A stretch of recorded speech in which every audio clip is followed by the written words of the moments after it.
Yo, what's going on, guys? It's your boy. So welcome back to another My Mini Movie review. Today I'm going to be reviewing another Marvel movie, and in honor of Black Panther Wakanda Forever coming up, I'm actually going to be reviewing the first Black Panther movie.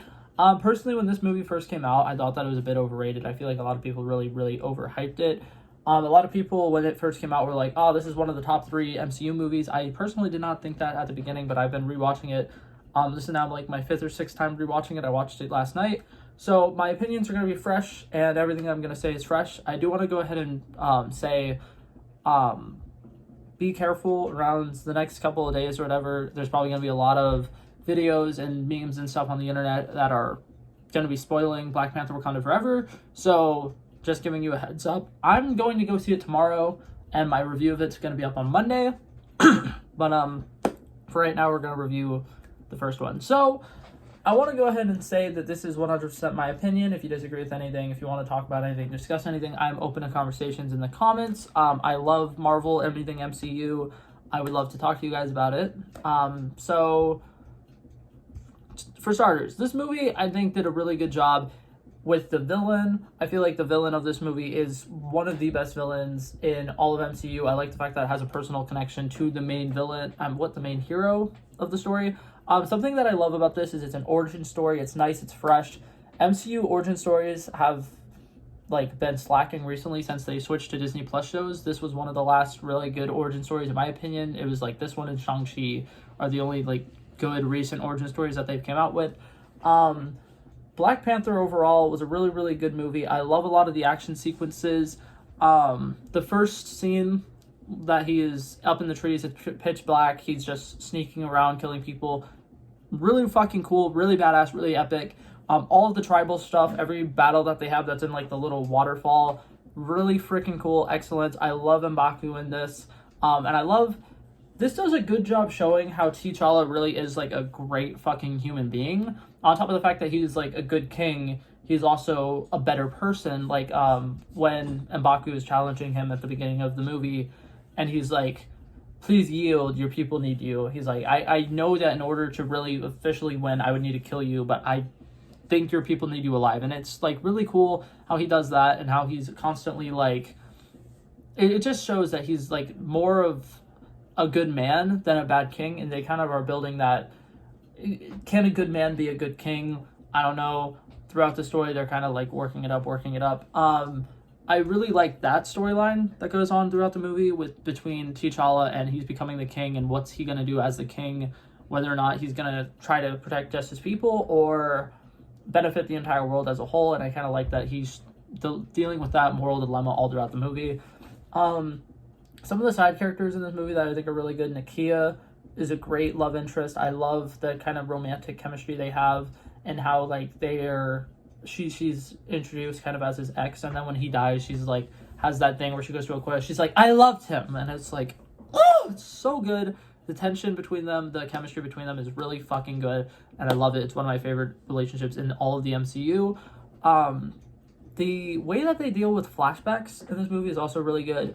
Black Panther's dad died in Civil War, and I feel like part of them was kind of upset that he died in another movie and that they couldn't really address that. So they were kind of tying it into this movie, and I really like the way that they did it, and it didn't feel forced at all. It felt really necessary, and it kind of helped him step into the king mantles, going back to the ancestral planes and talking to his father. I feel like that scene was really good. It's really underrated. I do like the parallels to The Lion King. Obviously, a lot of people always made fun of it and was just oh my god, it's a live action The Lion King or whatever. And it's well, yes, it kind of is, but The Lion King is a phenomenal movie. So for it to be compared to The Lion King is actually a compliment. It really is top tier cinema, in my opinion. Everything about this movie is really good. A couple of complaints that I have about it. They killed off Claw really early on. I fucking love Claw. Claw literally is one of my favorite comic book villains ever. He literally is so cool. He's funny. He's fucking hilarious. I literally love the portrayal of him in the MCU. The casting is literally fucking perfect. I can't remember his name. It's Andy Serkis or something like that. Does such a great job. And literally when he's being interrogated or whatever, he's I can see you. I can see you. And then when he starts singing Baby Don't Hurt Me, it's so funny. He's so weird. He's so nonchalant. He's kind of psychopathic, and it's fucking amazing. I literally love everything about his character, and that's something that I think Black Panther really did a good job with. He is a great villain, and Killmonger is a great villain. Both of these villains actually have phenomenal fucking motives, and they actually are kind of both on the side where it's like, you kind of see where they're coming from, and you're kind of like, okay, maybe they actually aren't the bad person, because in the scene where Claw is being interrogated, Everett Ross is kind of like, oh, Wakanda has all these really cool, amazing resources, and they're kind of just keeping it for themselves. And he's kind of like confused because Claw literally is like so correct. He's like, they have all of these amazing resources, and I just took a little bit, and it was able to change so many lives.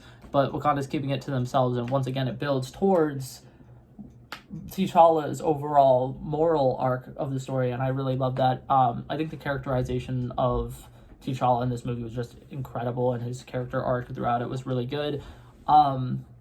And then Killmonger, one of the best villains in all of Marvel. I think that he was pretty excellent, spot on. I feel like there's not much they could have possibly changed about him that could have made him better or worse. Now I'm going to get to my only flaw of pretty much the entire movie. I think that this movie was really good. There was only one place where it did not hit well with me.